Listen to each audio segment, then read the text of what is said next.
Hello and welcome back to the Stronghold. I'm the Magi and you know what time it is, and we're gonna get our midweek magic on.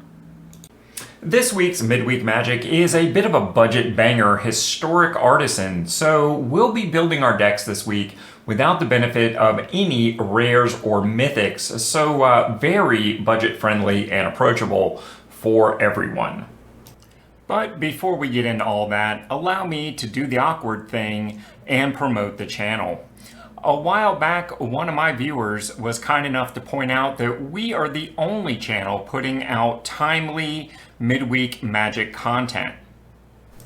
So be sure to subscribe right here at the Planeswalker Stronghold for all of your future midweek magic needs, because we will be bringing you a deck list or strategy every single week. So what do you say we put all this aside and just get to that? So Historic Artisan is a great way for players to start breaking into Eternal formats because all of the wild cards are fairly low cost commons and uncommons. But in order for me to really recommend a list, even in these circumstances, a deck needs to be at least half standard playable cards to even further reduce that down. And that's why this week we are looking at the Ensoul Artifact build. More specifically, looking at the common current set Zoetic Glyph and last year's Mightstone animation. When you combine that with another uncommon powerhouse, Patchwork Automation, and a very good common from just last season's Wild of Eldraine, Gingerbrute, you get the potential for some very high power combinations here, all at very low rarity. But that's not all, because Historic gives us a third animation effect in the uncommon Ensoul Artifact, making it possible to run up to 12 in the same deck without splashing a second color. But hey, aura-based decks can be kind of problematic because you set yourself up to get 2 for 1 by removal. If only we had a way to mitigate that, like, I don't know, indestructible artifact lands that you could then ensoul and make it much harder for your opponent to 2 for 1 you by removing your creature. You have the Bridge Cycle at commons and the Darksteel Citadel, the colorless alternative, available at uncommon. Alright, so I want to start the conversation with a Simic artifact build, and I'm starting here because, frankly, of the 3 builds that I plan on discussing, I think this is the one that is least viable for this event. I think it's potentially a little clunky, but still worth considering and worth talking about. The other factor here is that Simic Artifacts, or Simic Cookies, is, at the fully powered version, a pretty viable deck in standard right now, and pretty accessible through jumps, the jump-in decks as well. So there's a lot of you out there that might actually accidentally own this deck and not even really be thinking about it. So it's making its way into the conversation. The first column here is the base stuff that we talked about, your Gingerbrute. There's your Ensoul Artifact, Patchwork Automation, Zoetic Glyph, and Mightstone animation. From there, we've got the blue components that I think are at least worth considering for every version of this deck. That is, of course, Cogwork Wrestler, Spyglass Siren, Lodestone Needle. I think the most key potential card here is Oaken Siren, because it is vigilant, it is evasive, it does provide mana when you need it. Just an all-around good card, and oh look, she is an artifact and a pirate. Those things are important, particularly to things like Staunch Crewmate that help you do some card selection into those artifacts and pirates. Additionally, Waylaying Pirate gives you a little utility at the 4-drop. Not only is it a 3/3 body, but if you control an artifact when it comes into play, you get to tap down one of your opponent's creatures, most likely a key blocker. And don't underestimate just how devastating this can be. You've presented multiple early threats. They finally stabilize, they get down a creature that can block effectively, and you tap it and swing in with no real opportunity cost. Just really devastating. From here, there's a trio of artifacts that I am very fond of ever since they were introduced into the game. Iron Apprentice, a 0/0 with a +1/+1 counter artifact. Obviously, this does artifact things. It blocks very effectively, helps to boost your team. He can be glyphed, ensouled, whatever term you want to use. Similarly, high-speed hover bike, it's flash speed, so it can really wreck combat in the right scenarios. It crews for only 1, so your Ginger Brute can actually power up the high-speed hover bike. It's evasive with flying, just all kinds of crazy things. And oh yeah, when it comes into play, it taps another creature. And well, we just talked about how devastating that can be in the right circumstances.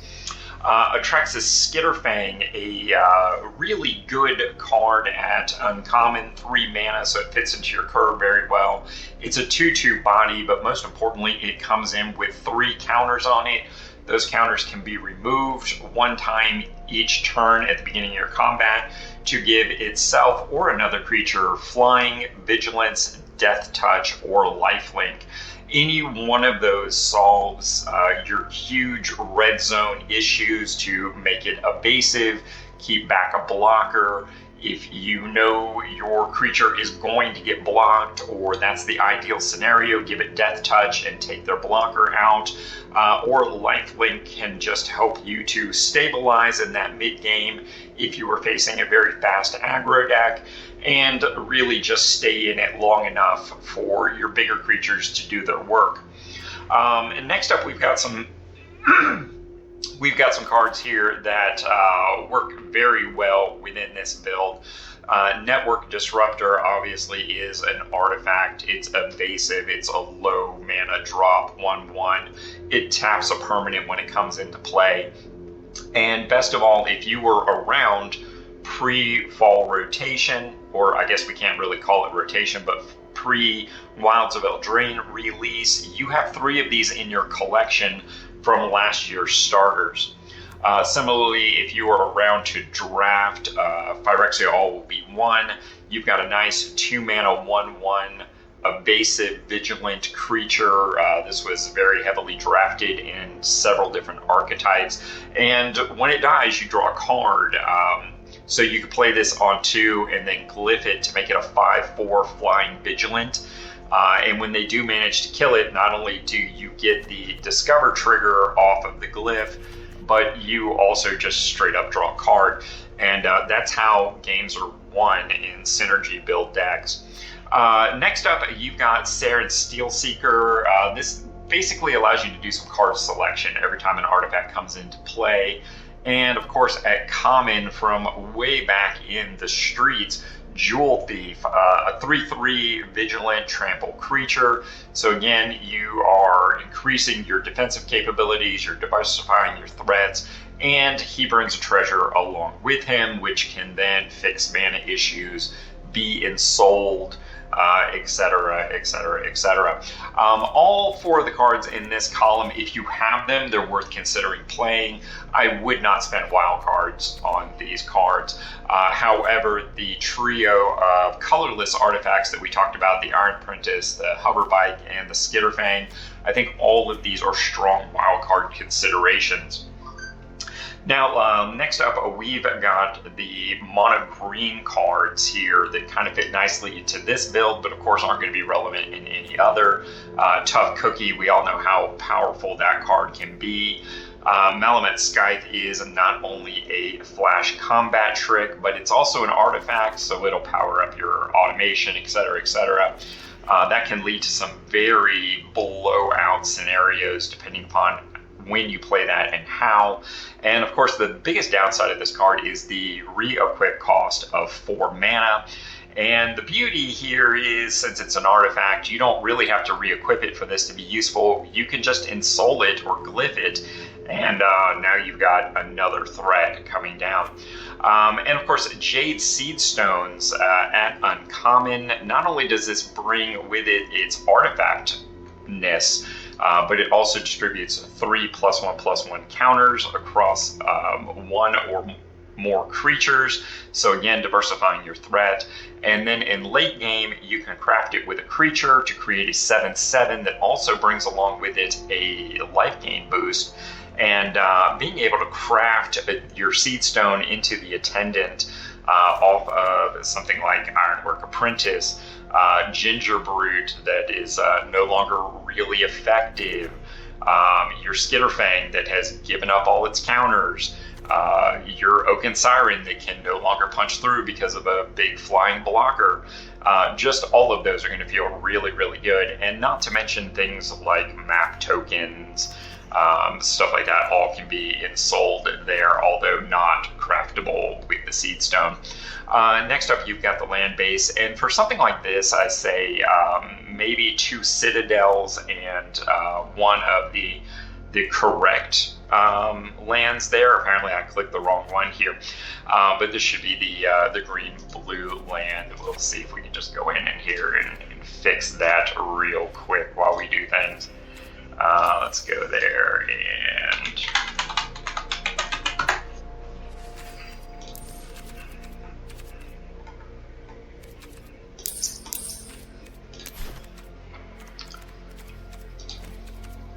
and there it is. That's the Tangle Pool Bridge. Good stuff, good stuff. And then from there, basically, well, you just got basic lands. So that's the overall build. I wouldn't necessarily craft any of the cards, say, beyond this third column.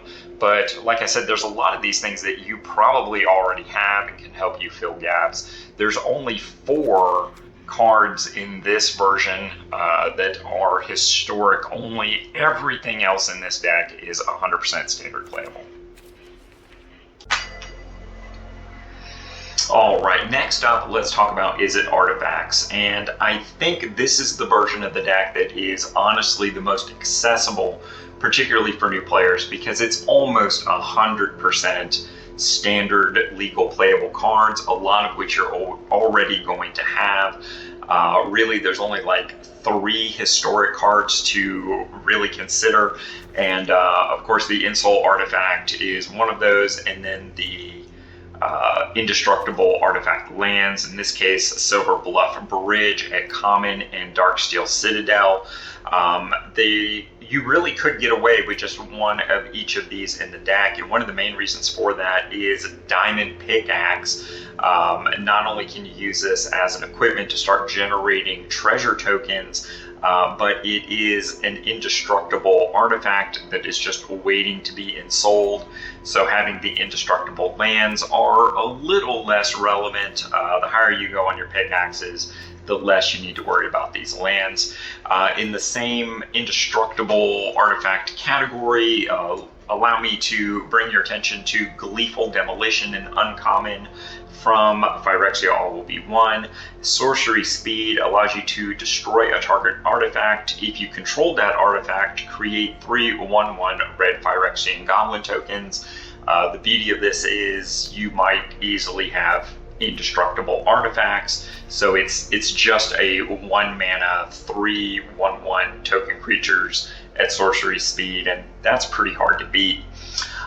From there, this deck has the option to kind of lean into the artifact adjacent piratey things with cards like Tomb Raider, Captain Storm, and Plundering Pirate, all of which either care about artifacts or bring an artifact to the table with them.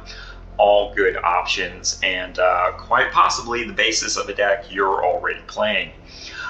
From here, we've got a couple of artifact pseudo removal things with Sunfire Torch and Idol of the Deep King.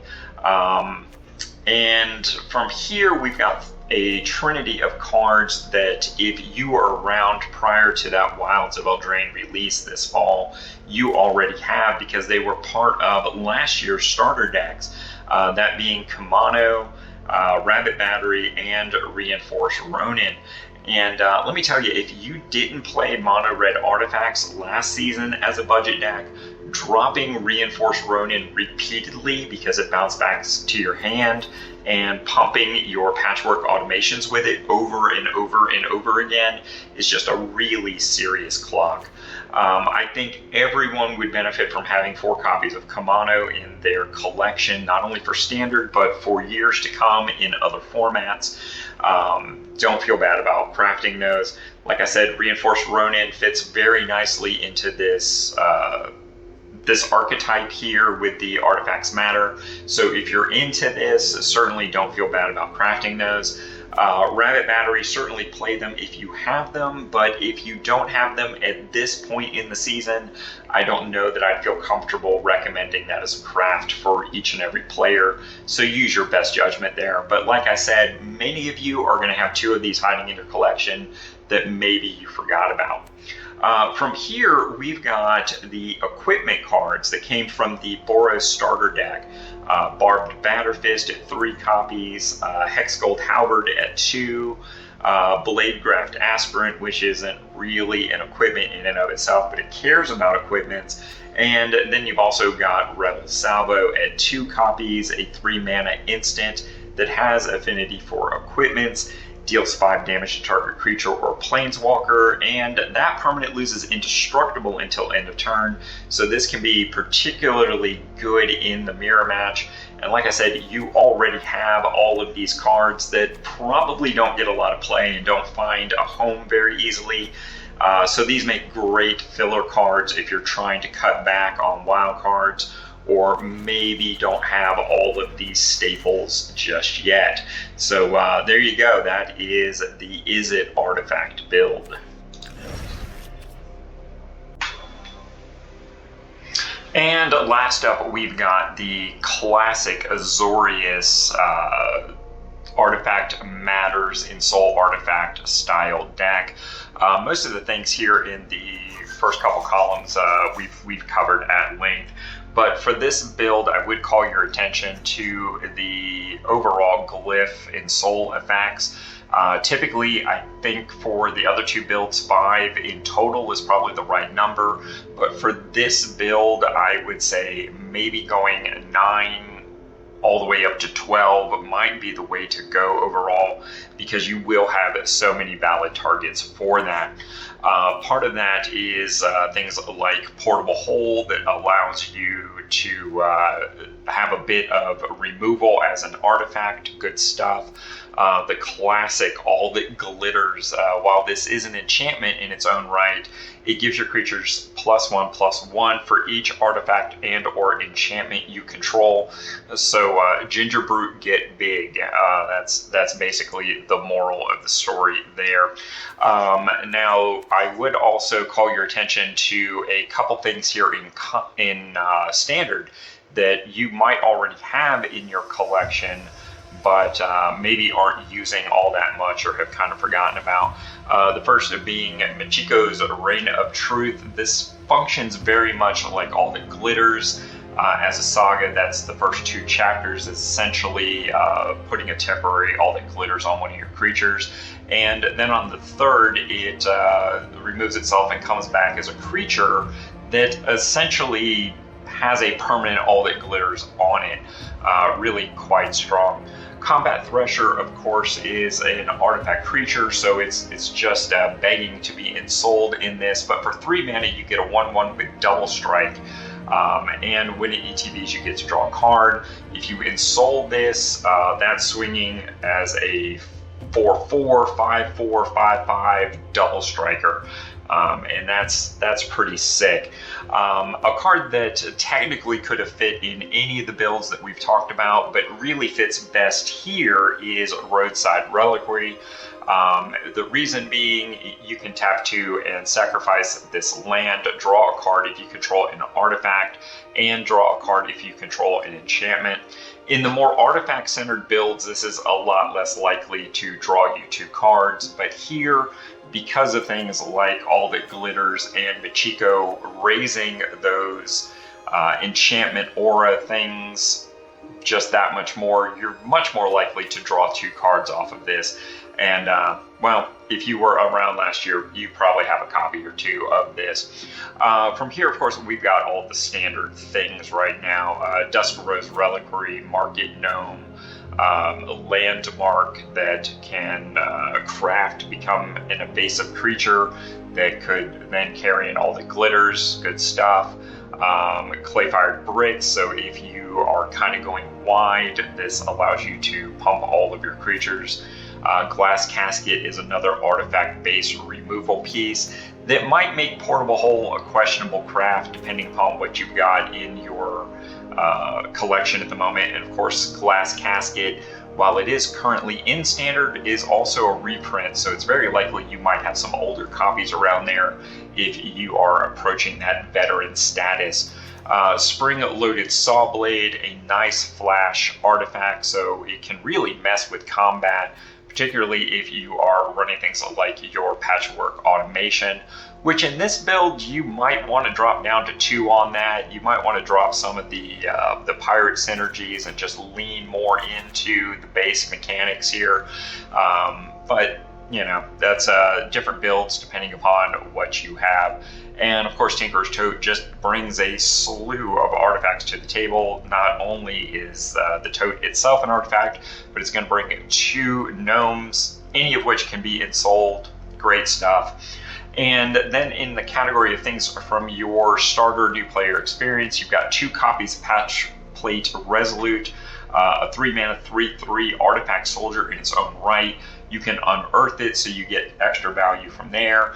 And when it ETBs, you get a one-time boon. When you cast a creature spell, that creature enters the battlefield with an additional +1/+1 counter on it.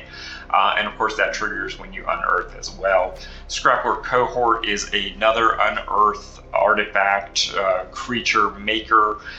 For 4 mana, it creates a 3/1 and a 1/1. Really good stuff, any of which can be ensouled, etc., etc. And of course, Hex Gold Hoverwing, a 4 Mirrodin artifact from your starter collection. This won't have flying if you ensoul it, but it certainly can be equipped to make any of your big threats evasive and, well, a little bit more threatening with that +1/+0. And if for some reason you get to the point where you don't have a good target to equip this to, you can always ensoul it in its own right. In this build, I'm showing 2 of the common bridges and 2 of the Darksteel Citadels. This is the build where going heavier on these is always potentially better if you have the wild cards to invest, be it today or over time, because those all the glitters, your Machikos, are going to see all of those lands there and just make those cards that much better. And one more thing I wanted to touch on, particularly for new players that are trying to field a deck for this event. Recently, Wizards of the Coast had said they're going to start giving 1 Brawl deck to each new account. Within those decks, there are several cards that fit this week's theme, as well as help you fill gaps in your deck list and help you accelerate your mana and draw cards. Those being Wayfarer's Bauble, Cold Steel Heart, Guardian Idol, Mind Stone, and Ornithopter of Paradise. All 5 of these fit very nicely into any of the lists that we have talked about thus far. And if for some reason you don't have these in your collection, as you can see, this is actually my newest free-to-play account, and I don't have everything. I'll be crafting those very shortly. It's worth the craft on those cards, particularly if you are any form of Brawl player. Secondly, on this, Artisan, of course, doesn't allow you to put rares and mythics into your deck, but that doesn't mean that you can't have them available to you to play. By looking at your alchemy-based cards and the keyword conjure, A lot of times this will give you access to cards of higher rarity. Similarly, looking for the keyword spellbook will do very much the same thing. Any of these that you already have, even if they don't fit the themes that we've talked about with these artifact decks, the sheer power level disparity cannot be ignored and is worth considering including any of those cards that you might have. And hey, just in case you didn't catch all that, Matt would like you to know that the deck list that we discussed in this video is going to have a link down in the doobly-doo to take you over to Aetherhub, along with a link to any other alternative lists that you might wish to consider. He only asks that you give it a little thumbs up when you're over there checking out the deck list. And I plan on live playing this event on Wednesday at 11 a.m. over on my Twitch channel, so definitely stop in and check it out. Because the Stronghold is so much more than just a YouTube channel, and you can find links to all of our other social media outlets in our profile. Because at the end of the day, we're all budget players. And as a community, we're stronger together. So like, comment, subscribe, follow, do all those things to show a little love. It's appreciated more than you know.